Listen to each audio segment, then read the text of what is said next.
ঠাকুর মা স্বামীজির শ্রীচরণে ভক্তিপূর্ণ প্রণাম জানিয়ে আজকের নিবেদন যুগপ্রবর্তক বিবেকানন্দ স্বামী অপূর্বানন্দ। ভারতের জনসাধারণের দুর্গতি দেখে স্বামীজির বিশাল প্রাণ অত্যন্ত ভারাক্রান্ত হয়েছিল। তাই তিনি গণসংগীত জাগ্রত করার জন্য যুবকদের করেছেন উৎসাহিত। দুর্গত ও সর্বহারাদের অসহায় অবস্থার প্রতি রাজা মহারাজাদের দৃষ্টি আকর্ষণ করেন। আচণ্ডাল সর্বশ্রেণীর উন্নয়নকল্পে তিনি হৃদয়ের শোণিত দান করতে লাগলেন। কিন্তু ঠিক কী উপায়ে গণজাগরণ আসবে তা যেন তখন তিনি বুঝে উঠতে পারেননি। কর্তব্য কী তা জানিয়ে দেবার জন্য তিনি কাতর প্রাণে শ্রী ভগবানের কাছে প্রার্থনা জানাতে লাগলেন। আমরা জানি তার প্রার্থনা নিষ্ফল হয়নি।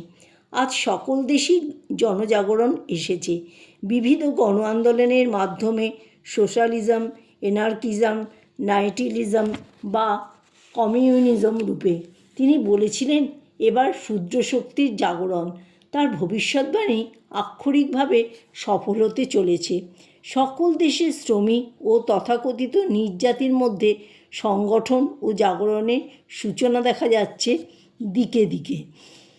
নিপীড়িত মানবের দুঃখ দারিদ্র্যের সংস্পর্শে তিনি যখন আসতে লাগলেন, ততই তার অন্তরে জনসেবাব্রত রূপ নিতে লাগলো। মানবের দুঃখ বেদনাকে কেন্দ্র করেই তার সমস্ত শক্তি, সকল প্রচেষ্টা একীভূত হয়েছিল মানুষরূপী নারায়ণের সেবায়।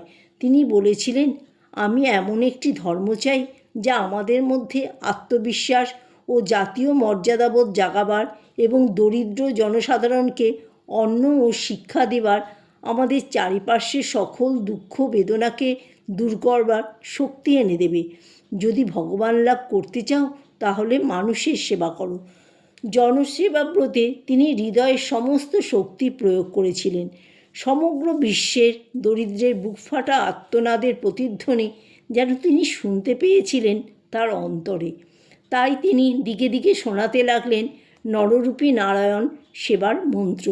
ভারতের এক প্রান্ত থেকে অপর প্রান্ত পর্যন্ত সকলকে অনুপ্রাণিত করতে লাগলেন নরনারায়ণ সেবাব্রতে। রবীন্দ্রনাথের প্রাণে স্বামীজির ওই বাণী কীভাবে সাড়া দিয়েছিল তিনি লিখেছেন, বিবেকানন্দ বলেছিলেন প্রত্যেক মানুষের মধ্যে ব্রহ্মের শক্তি।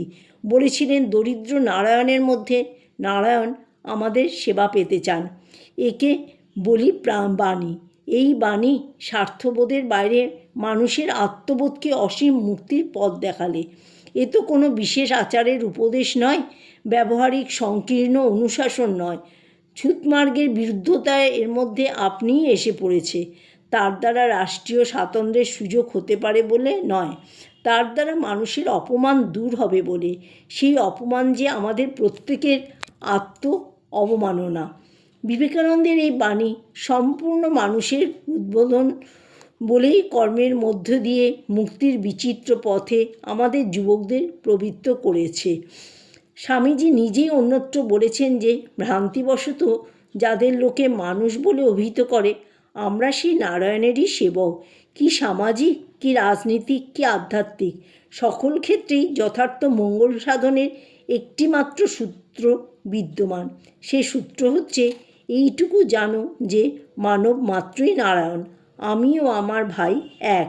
সর্বদেশে ও সর্বজাতির পক্ষে এ সত্য সমভাবে প্রযোজ্য। ব্যবহারিক ক্ষেত্রে দৈনন্দিন জীবনে স্বামীজির এই বাণীর প্রয়োগের মধ্যেই নিহিত রয়েছে সামগ্রিক ঐক্য ও বিপুল সম্ভাবনাপূর্ণ বিশ্বভ্রাতৃত্বের বৃষ্টি। ওই মন্ত্রের ভিতর দিয়ে তিনি আহ্বান করেছিলেন ভবিষ্যৎ ভারতকে। জয়পুর হতে স্বামীজি এলেন আজমিরে। তথায় মোগল সম্রাটদের প্রাসাদ, প্রসিদ্ধ দরগা ও ফকির চিস্তি সাহেবের সমাধিস্থানের ভাস্কর্য দেখে তিনি খুশি হলেন। অনন্তর এলেন আবু পাহাড়ে। পর্বতের রমণীয় শোভা ছাড়া কোটি কোটি মুদ্রা ব্যয়ে নির্মিত ত্রয়োদশ শতাব্দীর প্রসিদ্ধ জৈন মন্দিরের অনুপম ভাস্কর্য তাকে বিশেষ আকৃষ্ট করেছিল। এক গুহায় আশ্রয় নিয়ে তিনি কয়েকদিন ধরে দিলওয়ারা মন্দিরের অতুলনীয় স্থাপত্য ভাস্কর্য তন্ন তন্ন করে দেখলেন। স্বামীজি স্থাপত্য ও ভাস্কর্যের একজন বিশেষজ্ঞ ছিলেন। এক গুহাতে অবস্থানকালে কয়েকদিনের মধ্যেই বহু লোক তার প্রতি বিশেষ আকৃষ্ট হলো। স্থানীয় রাজার উকিল, জনৈক মুসলমান মৌলভী স্বামীজির ব্যক্তিত্বে এত প্রভাবান্বিত হলেন যে তিনি শ্রদ্ধা সহকারে স্বামীজিকে নিজের বাংলোয় নিয়ে গিয়ে আহারাদির পৃথক ব্যবস্থা করে তাকে রেখেছিলেন কিছুদিন। ওই সময় মৌলভী সাহেব বহু পদস্থ ব্যক্তিদের নিয়ে আসতেন স্বামীজির কাছে। এত বেশি লোক আসতে লাগলো যে তার আহার ও বিশ্রামাদির সময় ছিল না। ওইভাবে মৌলভী একদিন খেতড়ির রাজার প্রাইভেট সেক্রেটারি মুন্সি জগমোহন লালকে নিয়ে এলেন স্বামীজির কাছে। ওই সেক্রেটারি সমগ্র রাজপুতানার মধ্যে বিশেষ সম্মানিত তাজিমি সর্দার বংশোদ্ভব। তাদের এত মর্যাদা যে রাজদরবারে এলে স্বয়ং রাজা সিংহাসন ছেড়ে দাঁড়িয়ে সম্মান দেখাতেন। কৌপিন পরিহিত স্বামীজি ঠিক সে সময় একটু বিশ্রাম করছিলেন। জগমোহনলাল এসেছিলেন সমালোচকের মনোভাব নিয়ে। স্বামীজির সঙ্গে দেখা হতেই তিনি প্রশ্ন করলেন, আপনি হিন্দু সন্ন্যাসী, মুসলমানের বাড়িতে কেন রয়েছেন? স্বামীজি সঙ্গে সঙ্গে জবাব দিলেন, মহাশয়, আমি সন্ন্যাসী।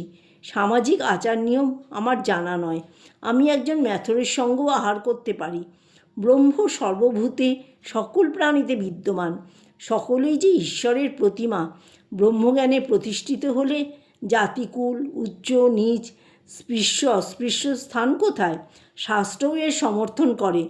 নিস্ত্রৈণ গুণ্যে পথি বিচারতাং কো বিধি কো নিষেধ। মুক্তিমার্গে বিচরণশীল ত্রিগুণাতীত পুরুষগণের পক্ষে বিধিই বা কী, নিষেধই বা কী? আপনারা শাস্ত্র বা ভগবানের ধার ধারেন না। স্বামীজির এই চোখা জবাবেও জগমোহনলাল নিরস্ত হলেন না। তিনি নানা বিষয়ে তুমুল তর্ক জুড়ে দিলেন, কিন্তু কিছুক্ষণের মধ্যেই নিরস্ত হতে হলো। তিনি মুগ্ধ হলেন। তার বুকের ভিতর ধাক্কা লাগলো। এ তো শুধু কথা মাত্র নয়, রাজার সঙ্গে এর পরিচয় করাতে হবে। সেক্রেটারির মুখে ওই অদ্ভুত সন্ন্যাসীর কথা শুনে রাজা তার দর্শনের জন্য প্রস্তুত হলেন। স্বামীজিকে ওই বিষয়ে জানাতেই তিনি তখনই গেলেন রাজার সঙ্গে দেখা করতে। জয় ঠাকুর, জয় মা, জয় স্বামীজি।